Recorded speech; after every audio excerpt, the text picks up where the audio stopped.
This is the story of Elijah, a prophet of the Lord, who dared to face down false prophets in a dramatic test of faith that involved nothing less than fire from the heavens.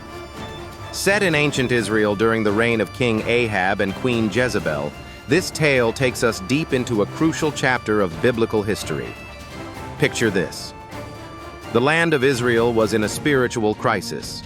King Ahab, influenced by his queen Jezebel, had led the nation into deep idolatry. They worshipped Baal, a false god believed to have power over the weather, among other things. The people had turned away from the God of Israel, and Elijah, a prophet of the true God, could take no more of it. Elijah, a man of great faith and a humble servant of the Lord, received a message from God. It was time to show the people who the real God was. With courage burning in his heart, Elijah went straight to King Ahab. There was no hesitation, no fear. He confronted the king directly, declaring, "As the Lord, the God of Israel, lives, whom I serve, there will be neither dew nor rain in the next few years except at my word." Yes, you heard that right. Elijah prophesied a devastating drought, one that would cripple the land entirely. Ahab was furious, but there was little he could do to stop this prophet of God. He viewed Elijah as a troublemaker, someone who was causing chaos in the kingdom. But in reality, this was God's plan to discipline Israel and turn their hearts back to him. As the drought wore on, the people's hunger grew, and so did their desperation. 3 years passed without rain, and Elijah boldly emerged to throw down the ultimate challenge. He invited King Ahab, the prophets of Baal, 450 of them, and the people of Israel to meet on Mount Carmel. This was it, the showdown between God and Baal. Imagine the scene.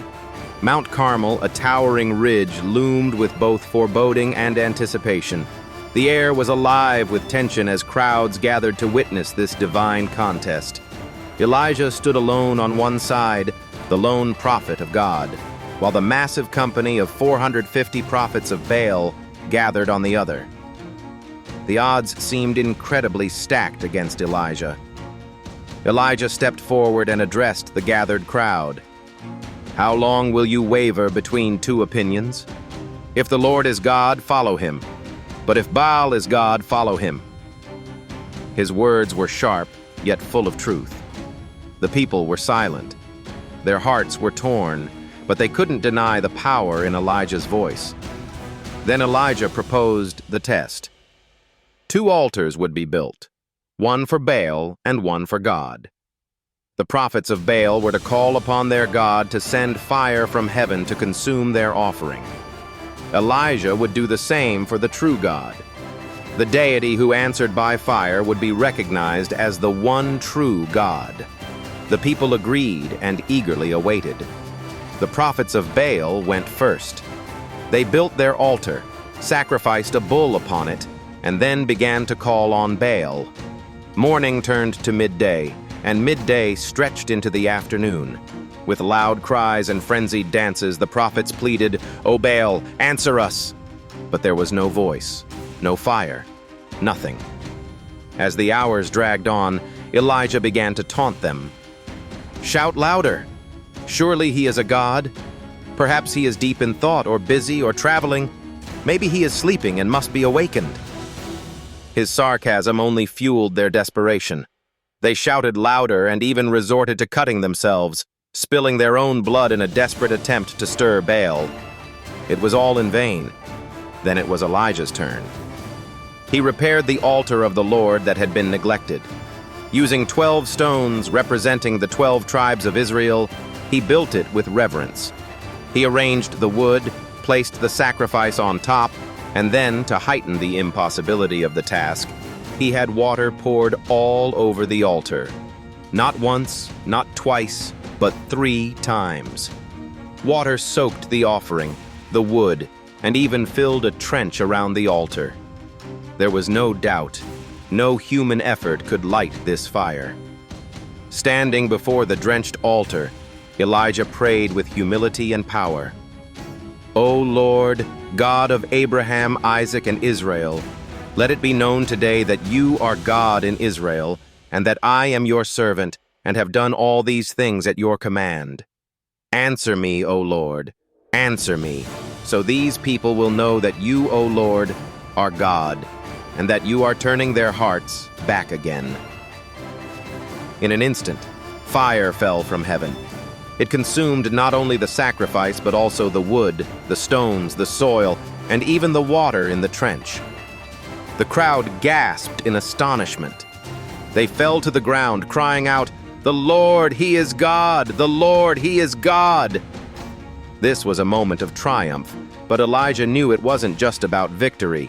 It was about reclaiming a nation for the true God. At Elijah's command, the false prophets of Baal were seized and executed, purging their wicked influence. But the story didn't end there. Elijah turned his eyes to the sky, praying fervently for rain. 7 times he sent his servant to look toward the sea. On the 7th time, the servant reported, "A cloud as small as a man's hand is rising from the sea." Elijah knew it was God's signal. He told Ahab to prepare his chariot because heavy rain was on the way. And indeed, the heavens burst open, and the long drought was broken. Elijah's story reminds us of the power of faith and the courage to stand alone for the truth. It challenges us to consider who we place our trust in. Are we, like the Israelites, wavering between 2 opinions? Or are we ready to declare, as they did on Mount Carmel, "The Lord, He is God"? Let this story inspire you to live boldly for your faith, knowing that God is always faithful to show His power and His love. So the next time you feel outnumbered or like you're standing alone, remember Elijah. One prophet, one God, one incredible display of faith that changed a nation. And remember, the same God who sent fire from heaven is still at work today.